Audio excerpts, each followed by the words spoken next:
بسم اللہ الرحمن الرحیم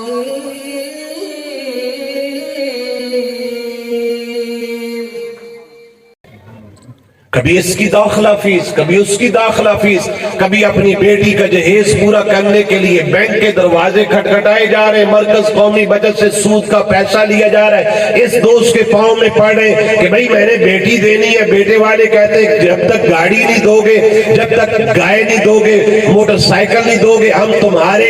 تمہاری بیٹی کی برات وہ دلہا بن کر نہیں آئیں گے۔ کہاں سے یہ لانتے آ گئی؟ اس کائنات کی سب سے عظیم ہستی،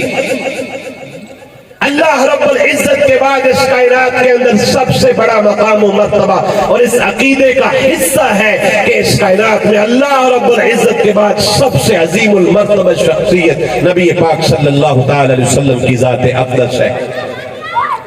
اور سب سے عظیم بیٹی پوری کائنات کے غوث قطب ابدال تابعی تبع تابعی صحابہ کی بیٹی ہے، ترازو کے ایک پلڑے میں رکھ دو، اور محمد عربی صلی اللہ تعالی علیہ وسلم کی ایک بیٹی جس کو سیدہ فاطمہ الزہرا رضی اللہ عنہ کہا جاتا ہے، اس کو ترازو کے ایک پلڑے میں رکھ دو۔ میری آپ کی بیٹی ہے بی بی سیدہ فاطمہ رضی اللہ تعالیٰ کے پاؤں کے خاک کے بھی برابر نہیں ہے۔ اگر میرے پیغمبر چاہتے تو کیا سیدہ فاطمہ رضی اللہ تعالیٰ کے نکاح پر آسمان والے کو عرض کر دیتے تو کیا اللہ آسمان کی موسیقی مدینہ منورہ کی اور مکہ المکرمہ کی سرزمین پر نہیں بھیج سکتا تھا؟ کیا گانا گانے کے لیے آسمان سے حوریں نہیں آ سکتی تھی؟ کیا جہیز کے اندر احد پہاڑ سونے کے برابر محمد عربی نہیں دے سکتے تھے؟ کتنی بیٹیاں اس وقت گھر کے اندر زندہ لاشیں بن کر جن کے دن اور رات گزرتے ہیں، جن بیواؤں یتیم بچیوں کے گھر کی دہلیز سے باہر میں اور آپ اپنے بیٹے کو نکاح کے دن ڈھول ڈمکے کے ساتھ بڑے تکبر اور فخر کے ساتھ اس کے گھر کے سامنے سے گزر جاتے ہیں، اور پیغمبر دو عالم صلی اللہ علیہ وسلم نے فرمایا تھا اتقی دعوت المظلوم فإنه ليس بينها وبين الله حجاب۔ مظلوم کی بد دعا سے بچنا، مظلوم کی بد دعا سے بچنا، مظلوم کی بد دعا سے بچنا، کہ جب کسی مظلوم کی بد دعا نکلتی ہے، جب مظلوم کی آہ نکلتی ہے، جب مظلوم روتا ہے تو فرمایا اس کی دعا اور اللہ کے عرش کے درمیان کوئی پردہ نہیں، ڈائریکٹ قبول ہوتی۔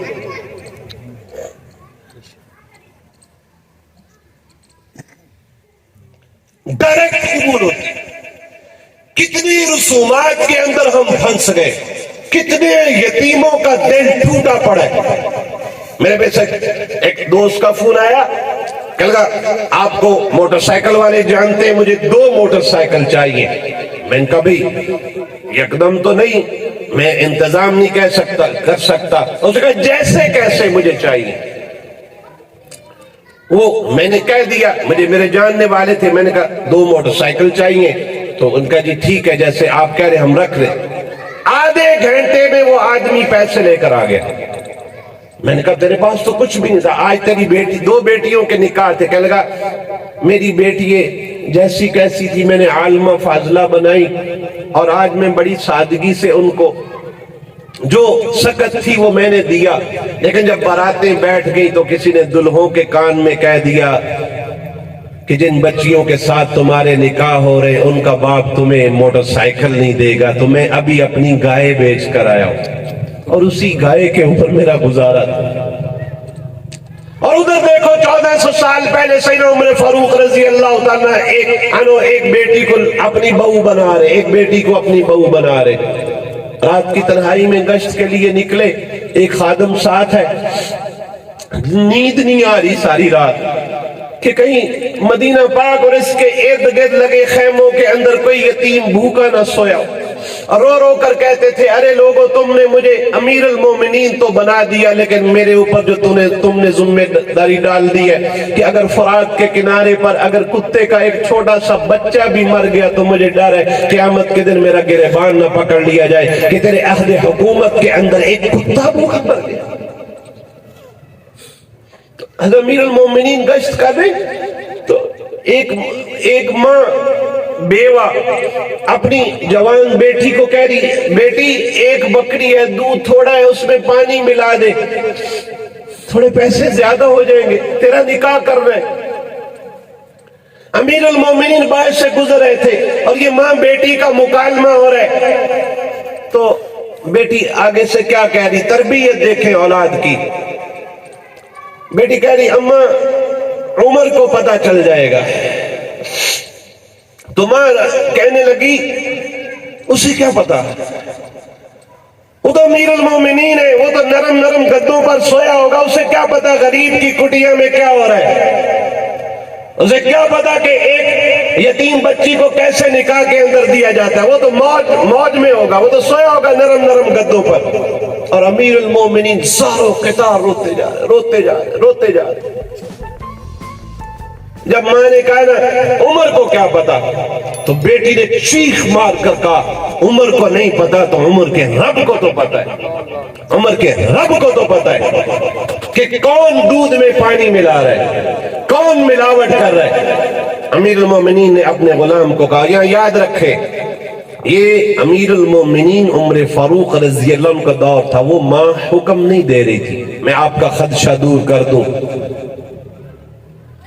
وہ ماں حکم نہیں دے رہی تھی ماں دیکھ رہی تھی کہ جو میں نے گود سے لے کر جوانی تک اس کی تربیت کی ہے اثر ہے یا نہیں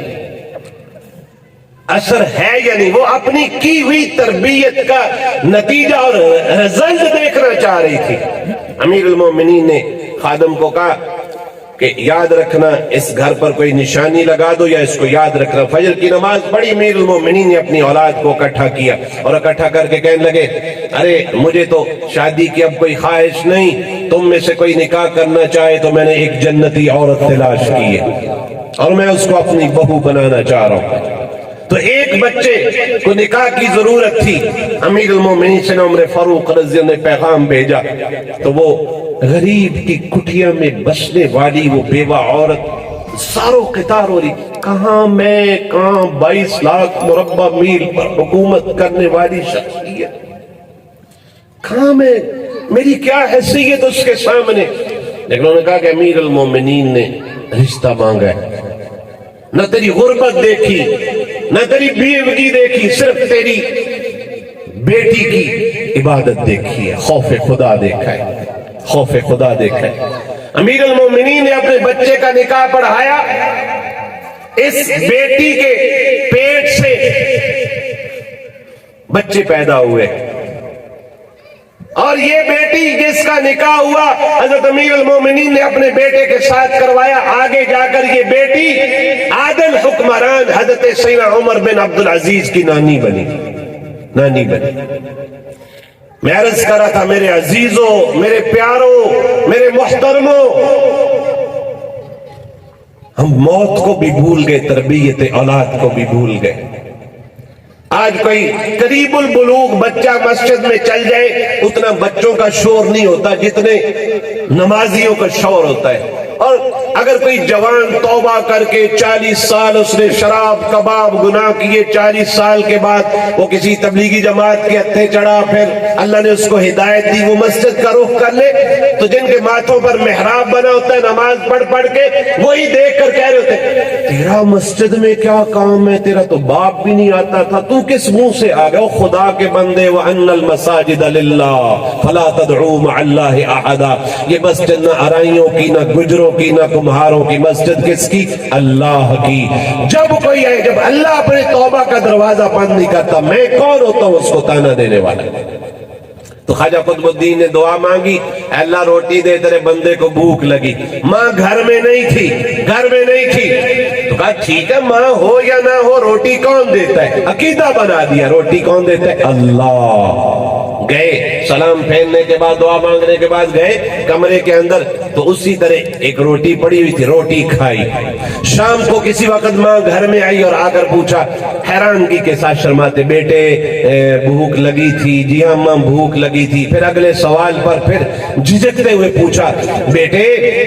روٹی مل گئی تھی؟ بیٹے قطب الدین روٹی مل گئی تھی؟ جی ہاں اماں روٹی تو مل گئی تھی لیکن ذائقہ پہلے جیسا نہیں تھا. تو ماں کہنے لگی، پہلے میں گناہگار ماں بنا کر دیتی تھی، آج اللہ نے تیری تربیت اور خوف خدا کے سبب آسمان والے نے تیری روٹیوں کا انتظام کیا. اور یہی خواجہ قطب الدین بختیار کاکی رحمت اللہ تعالی علیہ، جس کی تربیت ماں نے کی، جوان کیا حلال کھلا کر حلال پلا کر اور قرآن کی لوریاں دیں. آخری وقت ہے، اپنے ایک شاگرد کو بلا کر وصیت لکھوائی کہ میرا جنازہ کون پڑھائے گا، کون پڑھائے گا. چند وصیتیں لکھوائیں. خواجہ صاحب فوت ہوئے. اب حافظ کیا، عالم کیا، جج کیا، ہر حیثیت کا آدمی صفوں میں کھڑا ہوا ہے، جنازہ تیار ہے، صفیں لگی ہوئی ہیں. کسی کو کچھ خبر نہیں کہ جنازہ کون پڑھائے گا. اچانک ایک جوان آیا، حضرت خواجہ قطب الدین کا کوئی مرید شاگرد، اور اس کے ہاتھ میں لکھی ہوئی وصیت ہے، اور اس نے پڑھ کر سنائی کہ یہ مرنے والا اللہ کا ولی مجھے حکم دے کر اور مجھے لکھوا کر گیا کہ میرا جنازہ وہ پڑھائے جس نے بالغ ہونے کے بعد میرا جنازہ پڑھانے تک اس آنکھ سے کبھی گناہ نہ دیکھا ہو، اس آنکھ سے کبھی گناہ نہ دیکھا ہو، اس آنکھ سے کبھی گناہ نہ دیکھا ہو. اور دوسری وصیت فرمائی کہ میرا جنازہ وہ پڑھائے کہ عصر کے فرض تو ایک طرف، اس نے عصر کی کبھی غیر مؤکدہ 4 سنتیں بھی کبھی قضا نہ کی ہو. اور تیسرا فرمایا کہ جس نے کبھی بالغ ہونے کے بعد سے لے کر آج تک کبھی بھی اپنی نماز کو قضا نہ کیا ہو، اس کی ہر رکعت امام کے ساتھ ملی ہو، یعنی جیسے امام نے کہا اللہ اکبر تو وہ بھی تکبیر تحریمہ کے ساتھ ملا. اور چوتھی شرط لگائی کہ میرا جنازہ وہ پڑھائے جس نے اپنی زندگی کے اندر کبھی بدکاری نہ کی، زنا نہ کیا. 4 شرطیں لگائیں. اب کوئی بدکاری کر کے آیا ہوا ہے، اس نے توبہ کوئی نہیں کی. کسی نے عصر کی سنتیں تو کیا پڑھنی، کبھی فرضوں کی طرف بھی نہیں گیا، بس کبھی کبھی جنازہ پڑھ لیا یا عیدین کی نماز پڑھ لی. اور کوئی ایسا ہے کہ نمازوں کا تو پابند ہے لیکن آنکھ کے اوپر کنٹرول کوئی نہیں ہے. اب جیسے کہتے ہیں سب کو سانپ سونگھ گیا.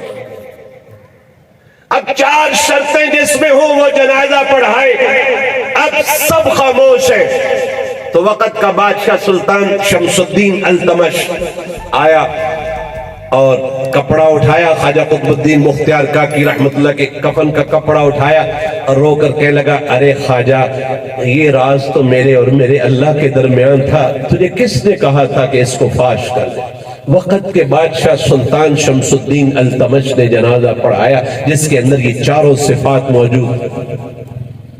میں اللہ کو حاضر ناظر جان کر کہتا ہوں، اگر آج کوئی وصیت لکھوا جائے تو مجھے بتلاؤ، مجھے یقین ہے کہ اس کا جنازہ پڑے بغیر دفنانا پڑے گا. ہم اتنے گناہوں کے عادی ہو کر ہم سے توبہ نہیں ہو رہی. تو میرے بھائیوں میں عرض کر رہا تھا، وقت کم، میں آخری بات کر رہا ہوں. عقائد کا علم، عبادات کا علم، حلال حرام کا علم. نمبر 4 معاملات اور حقوق کا علم، کہ میں نے زندگی میں جو معاملات کرنے ہیں، تجارتی ہے اور دیگر جتنے بھی معاملات ہیں، جتنے بھی میرے اوپر حقوق فرض ہیں، ان کے متعلق شریعت کا کیا حکم ہے. اس معاملات اور حقوق کا علم حاصل کرنا بھی فرض کا درجہ رکھتا ہے. اور آخری چیز اخلاقیات، 5ویں چیز جس کا سیکھنا ہر مسلمان کے اوپر فرض کا درجہ رکھتا ہے، کہ ہر مسلمان کے لیے فرض ہے کہ وہ سیکھے کہ میرے اوپر کیا کیا اخلاق مرتب ہے، میں نے پڑوسیوں کے ساتھ کیا حقوق کرنے ہیں، میں نے بیوی بچوں کے ساتھ میرے اوپر میں نے ان کے ساتھ کیسے اخلاق کے ساتھ پیش آنا ہے، میں نے استاد کے ساتھ کیا اخلاق کرنا ہے، میں نے اپنے ماں باپ کی کیسے آنکھیں ٹھنڈی کرنی. تو میں زیادہ بات نہیں کرنا چاہ رہا، نماز بھی قریب ہو جائے گی اور ایک جنازہ بھی ہے. آپ جتنے تشریف لائے ان کے غم میں شریک ہونے کے لیے جنازے میں بھی آئے، اللہ رب العزت میری اور آپ کی حاضری اور یہ جو جوان فوت ہوا ہے واللہ العظیم اللہ رب العزت نیت کے فطور سے بچائے۔ مجھے بڑا ہی دکھ ہوا، میری ان سے رشتہ داری نہیں، برادری نہیں، اسلامی ایک مذہبی روحانی تعلق ہے تو لیکن دکھ بڑا ہوا۔ لیکن اس سے زیادہ دکھ یہ ہے کہ میرے سمیت جس نے اس جوان کا جنازہ پڑھا ہے، والدین ان کے سامنے، والد صاحب بیٹھے ہوئے، چچا تایا یہاں سامنے بیٹھے ہوئے، تو ہمیں چاہیے کہ ہم بغیر کسی انتظار کے توبہ کر جائیں۔ تو سارے ایک دفعہ کہو یا اللہ میری توبہ، یا اللہ میری توبہ، یا اللہ میری توبہ۔ اب چند کام کریں، ایک تو اپنی رہی ہوئی نمازوں کو قضا کریں، بالغ ہونے کے بعد آج تک جتنی نمازیں رہتی ہیں ان کو قضا کریں۔ سارے ارادہ کرتے بھی، یاد رکھیں فرض توبہ سے معاف نہیں ہوتا۔ کوئی آدمی کہے کہ میں 15 سال میں بالغ ہوا، اب 40 سال، یہ درمیان کے جو 25 سال ہے میں نے نماز نہیں پڑھی، اب میں کہوں یا اللہ میری توبہ، یا اللہ میری توبہ، میری توبہ۔ توبہ کا علیحدہ اسے ثواب ملے گا، لیکن جب تک نماز قضا نہیں کرے گا تو عذاب قبر سے نہیں بچ سکتا۔ نمبر 2، جن کے حقوق ہیں، مالی معاملات ہیں، کسی کو زبان سے ستایا، آپ علیہ السلام اللہ اکبر